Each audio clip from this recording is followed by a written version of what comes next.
ఉందో ఆ ఒక్కొక్క బ్లాక్ ఒక్కొక్క ఏకలవ్య పాఠశాలను శాంక్షన్ చేయాలని చెప్పి కేంద్ర ప్రభుత్వం నిర్ణయించింది. దాని తర్వాత 2022లో దాన్ని 20% జనాభా ఉన్నటువంటి బ్లాక్లకు కూడా ఇవ్వాలని చెప్పి నిర్ణయించడం జరిగింది.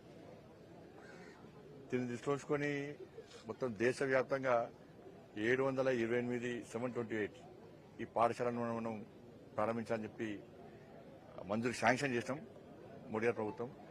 దానిలో ఇప్పటివరకు ఒక 410 పాఠశాలలు మాత్రం నిర్వహణ జరుగుతున్నది. మీద కన్స్ట్రక్షన్ నడుస్తున్నాయి, కొన్ని ప్రాంతాలకి కొన్ని ప్రారంభం కాబోతున్నాయి.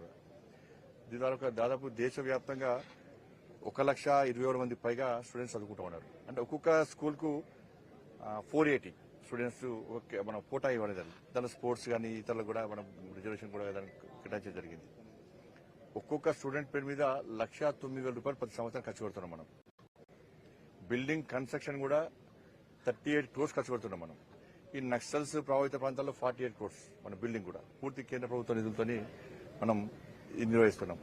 ఇక తెలంగాణ రాష్ట్రానికి వస్తే 23 ఏకలవ్య పాఠశాలలు ఉన్నాయి ఇక్కడ. 23 దానిలో దాదాపు ఆదివాసీ ప్రాంతాల్లో గిరిజన ప్రాంతాల్లో చదువుకున్న పిల్లలను కూడా వాళ్ళు కూడా మార్పు తీసుకురావాలి. వాళ్ళకు పెద్ద పెద్ద చదువులు చదువుకోవాలి, ఒక క్వాలిటీ ఎడ్యుకేషన్ చదువుకోవాలి. కానీ చదువుకోలేని స్థితిలో ఉన్నామని చెప్పి ఆలోచించిన తర్వాత నరేంద్ర మోడీ ప్రభుత్వం వాళ్ళని కూడా మంచి విద్యార్థులు తయారు చేయాలి, వాళ్ళ కళను బయట తీయాలి. కొంతమంది స్పోర్ట్స్ విషయంలో కానీ రకరకాల వాళ్ళ నైపుణ్యాన్ని బట్టి వాళ్ళకి ఆ మేము పేదోళము, మేము చదువుకోలేము అన్నటువంటి ఒక మానసిక ధోరణి అవుతుందో దాన్ని తీసేయాలని విద్యార్థులు కూడా అటువంటి ఆలోచన ఉండకుండా వాళ్ళని కూడా ఈ స్థాయి తీసుకురావాలి, మన సమాన స్థాయి తీసుకురావాలని చెప్పే ఉద్దేశంతో అన్ని ఫెసిలిటీస్ తోని మనం ఇలా ఈ పాఠశాల నిర్వహిస్తున్నాం. కాబట్టి నరేంద్ర మోడీ గారి యొక్క ఆదేశం మేరకు దేశంలో ఉన్న ప్రతి ఎంపీ కూడా వాళ్ళ ప్రాంతంలో ఉన్నటువంటి ఏకలవ్య ఈ పాఠశాలను సందర్శించాలి, అక్కడ సమస్యలను తెలుసుకొని వాటి ఇంకా మెరుగైన దిశగా మనం తయారు చేయాలి వాటిని అన్న ఉద్దేశంతో ఈరోజు ఈ పాఠశాల రావడం జరిగింది.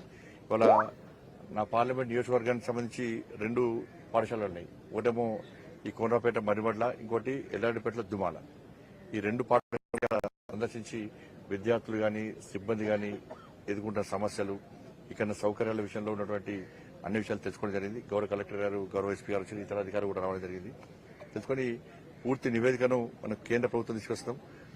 పిల్లల ఆలోచన, సిబ్బంది ఉపాధ్యాయుల ఆలోచన తెలుసుకుని కేంద్ర ప్రభుత్వం నివేదికేస్తాం. దానికి అనుగుణంగా దేశవ్యాప్తంగా కూడా ఇంకా మార్పులు తీసుకురావాలని చెప్పి ఆలోచనతో మాత్రం చేస్తా ఉన్నాం. మీకు ధన్యవాదాలు. ఏమనుకుంటున్నారు?